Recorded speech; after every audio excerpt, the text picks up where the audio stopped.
मुस्लिमीन अदा हिकिड़ी ॻाल्हि मुंहिंजी गौर सां ॿुधो। अल्लाह साईं क़ुरान में फरमायो आहे त केतिरी बि महांगाई थी वञे, केतिरी बि बेरोज़गारी हुजे, रोज़ीअ जो ज़ामिन अल्लाह हो। परेशान थियण जी ज़रूरत न आहे।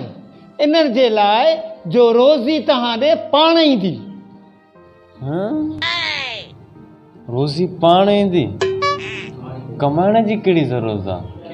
अॼु त हिन मुल्क जी ॻाल्हि आज़मायां थो, अॼु ई वञा थो झंग में, ॾिसां थो मानी पाण किथां थी अचे, वञा थो के झंग में वेही थो रहां।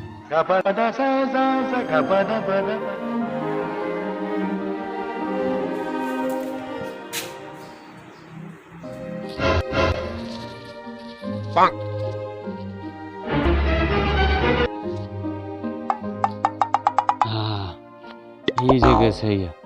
हिते हाणे परे परे खां को माण्हू बि नज़र नथो कोन। अॼु ॾिसां थो मौलवी जी ॻाल्हि आज़माए, ॾिसां थो मानी कीअं थी अचे, मां बि वेही थो रहां।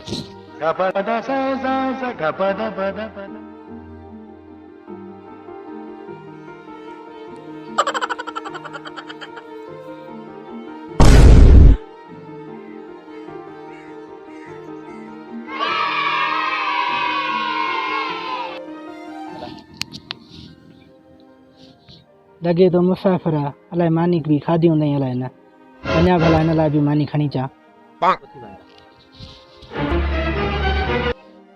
मुसाफ़िर न आहियां, बसि पंहिंजी मर्ज़ीअ सां हिते वेठो आहियां। 8 कलाक थी विया, राति बि थियण वारी आहे, भो बि थिए थो। हिते ई वेठो रहियुमि त मूंखे कुझु झंग जा जानवर खाई वेंदा। वञा को वण ते वेही रहां।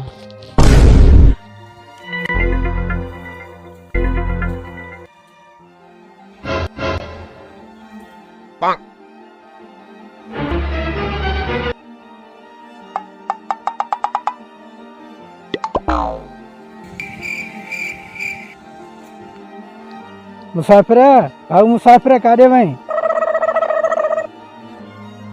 ओ मुसाफ़िर, मानी खणी आया आहियां। अदा अदा मानी खणी आया आहियां। मुसाफ़िर भाऊ, मुसाफ़िर अलाए काॾे वियो? मां बि कोन थो लाहिट, भली ॻोल्हे मथे मानी कीअं थी पचे, मां बि ॾिसां, मुला खे त आज़मायां। लॻे थो मुसाफ़िर हलियो वियो पंहिंजी राह ते, जो मानी नसीब न हुयसि, अलाए छा। हाणे तूं सच में वञे थो? मां त हिते बुख मरी वेंदुमि, कुझु न कुझु करिणो पवंदो। अड़े मुसाफ़िर, हेॾे मथे छा थो करे? मां तुंहिंजे लाइ मानी खणी आहियां, लही आहे मानी खा।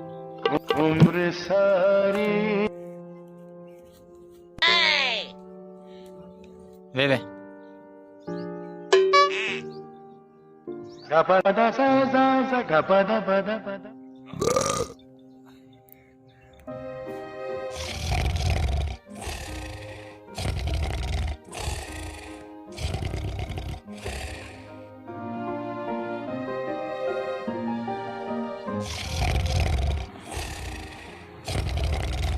केरु बाबा?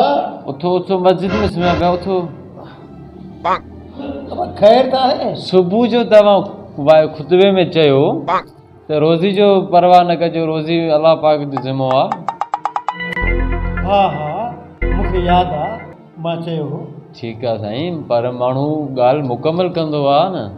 बेशक रोज़ी जो ज़िम्मो अलाह पाक जो आहे, बेशक अलाह साईं ॾिए थो, पर इहो त तव्हां पूरो ॿुधायो आहे। रोज़ी ताईं पहुचण लाइ बि इंसान खे कुझु महिनत करणी पवंदी आहे, कुझु खङणो फुकणो पवंदो आहे।